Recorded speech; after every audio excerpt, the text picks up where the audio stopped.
खसी चाहिँ अब बिहानै कान्छ मान्छे म बोल्नु भएन यो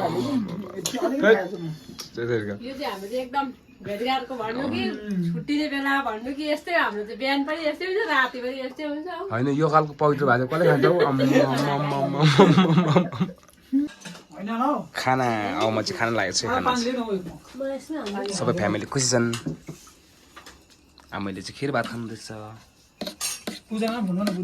केटा चाहिँ अब चाहिँ हामी खाना खान लागेको छौँ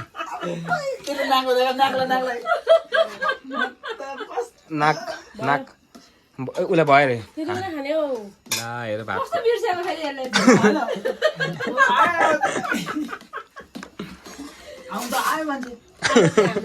साथीहरू जति पनि हाम्रो भाइको हेर्ने फेसबुक हेर्ने लाइक कमेन्ट गर्नेहरू कि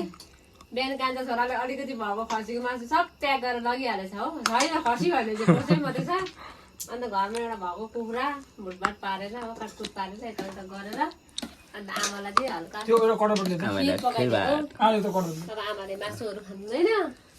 त्यसपछि चाहिँ हामीले चाहिँ कुखुराको मासु र सुप भुटेको पनि छ सुप पनि छ अन्त हाम्रो पाहुनामा चाहिँ हुनुहुन्छ नि सानो मान्छे पाहुना मेरो माइती पनि यहाँदेखि यताउता गर्नु यता चाहिँ कान्छी छोरी हो ल है अब चाहिँ हामी खाना खान लागेको छौँ र अब हामीले थाहा नै साथी हो हजुरहरूको के कस्तो भयो योपालिको दसैँ र हाम्रो चाहिँ साह्रै राम्रो भयो आमै पनि साह्रै खुसी हुनुहुन्छ हाम्रो दसैँ पनि योपालिको साह्रै राम्रो बितेर गएको छ है thank you so much for watching my video है र सम्पूर्णमा गुड नाइट छ है